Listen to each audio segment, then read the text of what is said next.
Now let's talk about the month report, right? So we just went over roadmap roundup, and we got roadmap roundup and month report in the same day. So there's a lot going on here. And this was the October one, which I feel like is going to be a lot of stuff that we saw at CitizenCon and then finally discussing it in maybe a little bit more detail. But maybe they're talking about things coming forward. So we'll have to see. But without, I guess, further ado, AI features. And this is a big thing because we're going to talk about them in a second.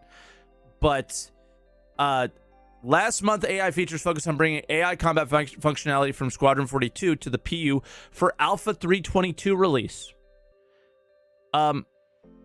That's not entirely true. We'll talk about it in the 321.1 release because apparently they're there. This involved introducing Squadron 42's accuracy calculation, perception reactions, ammo management, hazard avoidance, medic behaviors, and combat tactics.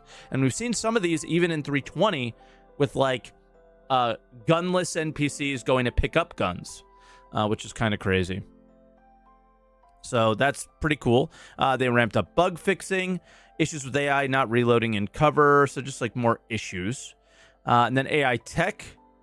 More subsumption tool with Boyds, alongside optimizations and improve. For the Boyd system, they began fixing issues related to spawning and unspawning.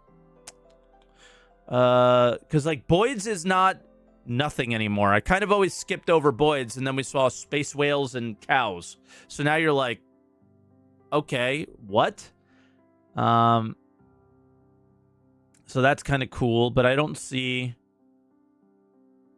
Yeah, the next step for Boyds is to iterate on death states and how they transition into ragdoll so they can be killed, basically, is the takeaway from here.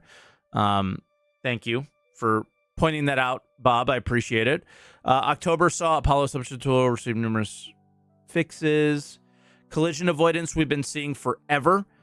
So until we have functional servers where we can see AI flying and driving, and it's kind of a skip for me for right now, but always in the back of my mind as something that is probably one of the game-changing things that the game really needs. Like something that is actually game-changing is when NPCs are flying and landing and just doing more things to make the world feel alive. Like coming to a settlement and seeing people coming and going is really one of the things that the game needs that we don't currently have, right?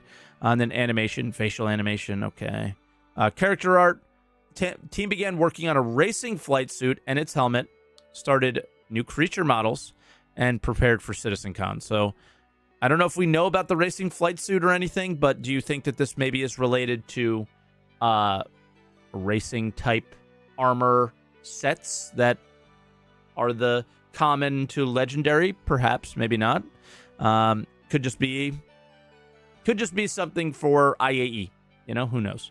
And then you have ship art, A1 and C1, both final art. We're going to check out the C1 today. We've already checked out the A1 in a previous patch. White box for the Polaris increased as more artists were freed up, so more people on the Polaris. And exterior white box finished. Yeah, it's moving along. That's how I take that one. The team also worked on changes to the Aegis Reclaimer to support structural salvage, including altering the claw and interior salvage stations. Now, what I hope that means when we say interior salvage stations, if you go into the Reclaimer, you have this giant room and this very small 1 SU box pooping thing. We all know those are the old days. 1 SU boxes are for losers. So did they make that thing bigger? Are we making 32 SU boxes? 16? 4? 2? What size boxes can we make? So that's sort of what I'm excited for, because we just talked about it in the month report or in the roadmap roundup. Maybe they talk about it at some point in this month report. I don't know if they do or if they don't. So I will mention it here just in case they don't, and you didn't watch the roadmap roundup video, is that structural salvage will create refinable material. So it will not create RMC, recyclable material composite. It will make refinable material, which I assume is things like iron, gold, titanium, right? That kind of stuff. So metals. It's probably going to create, and then you refine them into crafting materials or things to sell. So in order for that to work, that salvage station needs to be able to make proper size boxes. So what is going to be the proper size? Currently, the largest size box that fits natively, you can fit bigger if you're crazy. We've seen videos of that, is an 8 SCU box. So the whole opening for the for that system is going to be much larger, I think.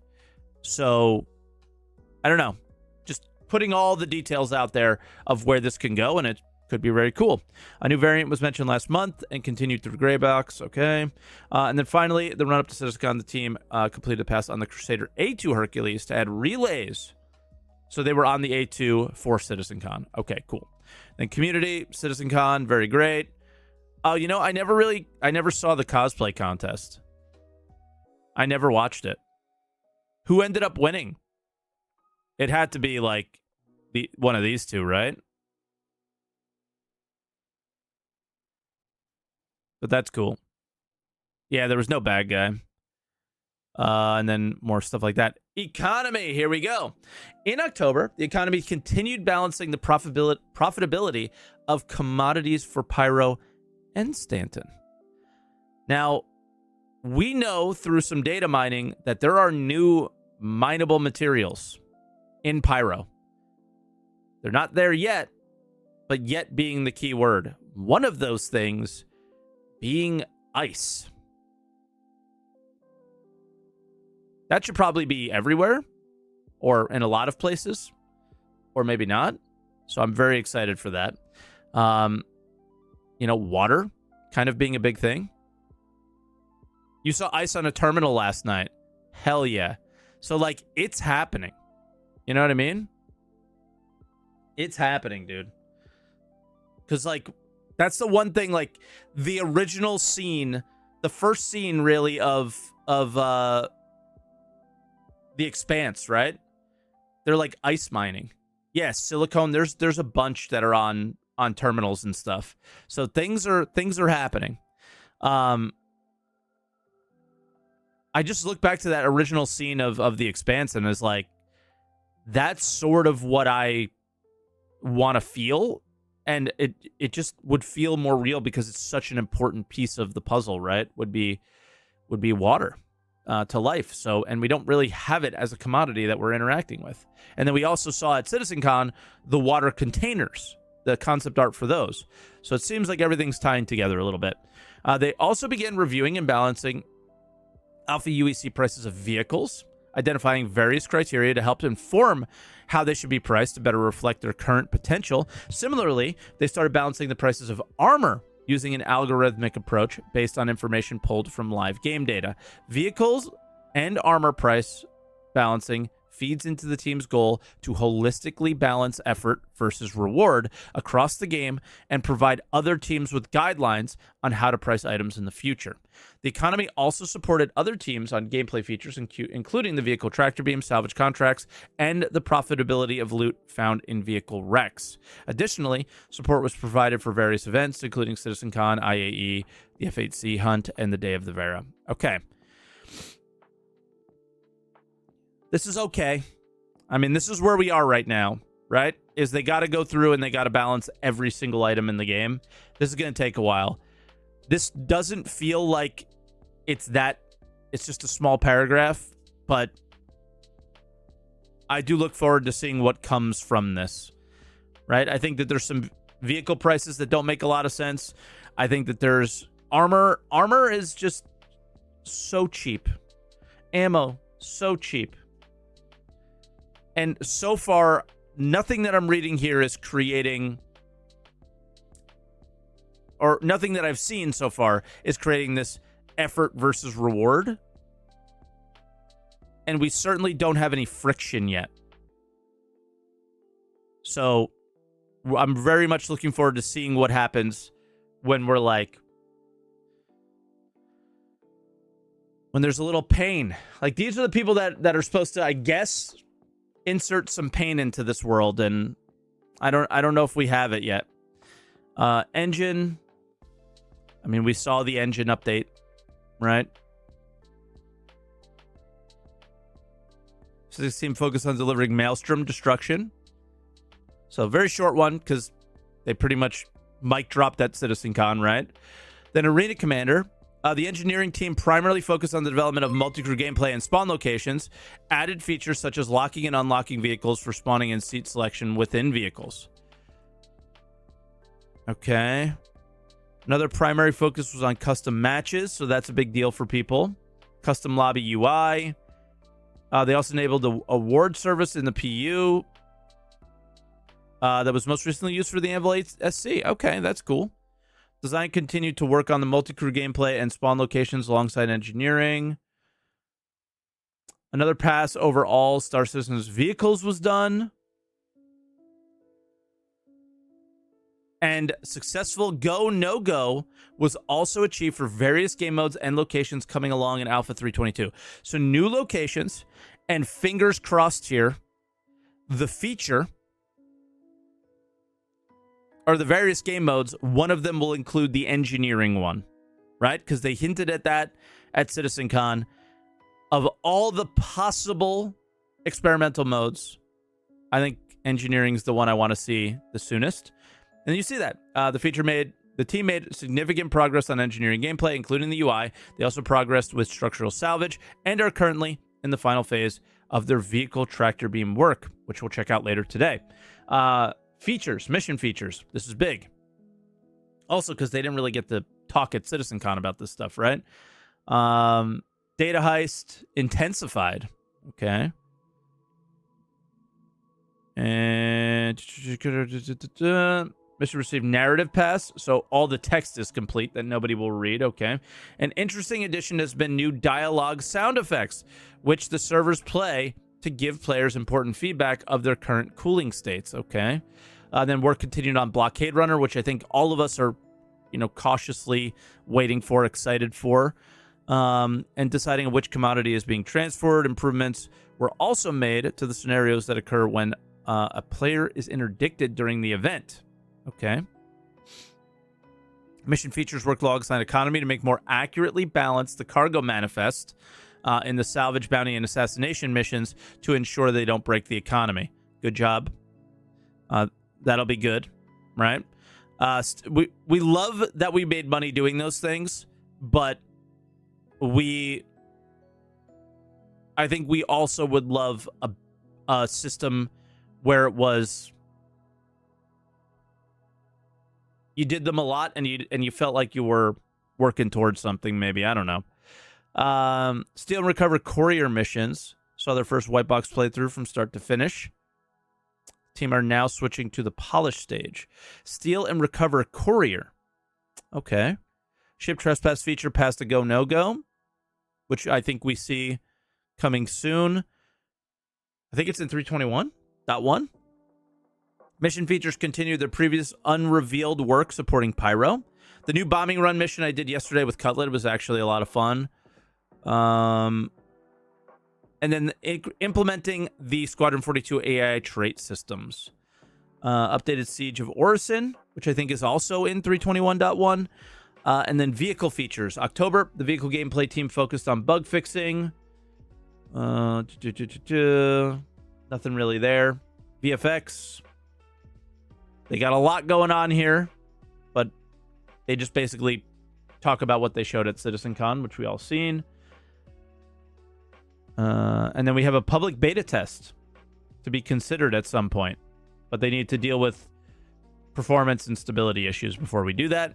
Interactables, they worked at CitizenCon, like producing the actual assets there, right?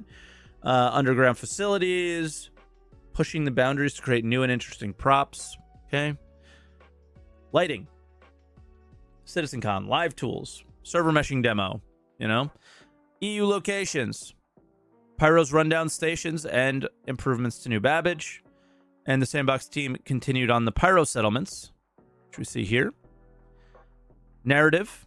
Anything special? Anything? Sometimes we see special things in narrative. AI behaviors, NPC population, right look and feel. Okay, looking ahead, narrative dedicated time to future improvements, such as evaluating how to improve the stability of the game's various mission givers, as well as long-term planning of additional future content with a more narrative focus. That's one thing to call out, I guess. R&D. Here we go. Cloud stuff. Ground fog. Volumetric shadows. Again, this is all CitizenCon stuff that is way more just go watch the CitizenCon demo stuff, because that's where all that stuff was. VFX completed on their pyro pressure. Okay, pyro stuff. Water simulation alongside graphics team provided by VFX support. Okay, so that's the monthly report. Big call outs. Not too much. Maybe for me, the balancing of salvage to make it, a bit more realistic, a bit more fun. Engineering still being worked on, looking and hoping for the experimental mode of that. Then economy seems like they're looking at everything right now, figuring out prices. I love when I see pricing of armor. So hopefully that's a bit more pricey in the future, a bit more of a thing to reach for rather than just an afterthought. Right now, buying armor is an incredible afterthought. Reclaimer changes is like one of the biggest things I want to see.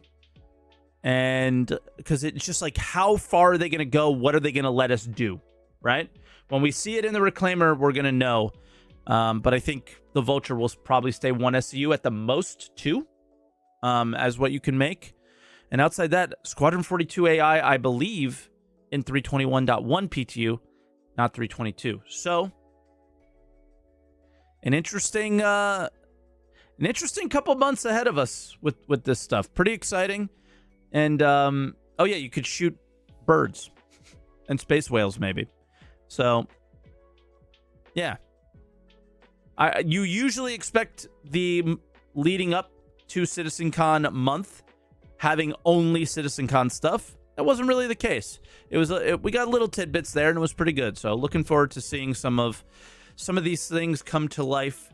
And I think the plan is to see some of them come to life today in 321.1. So we'll see.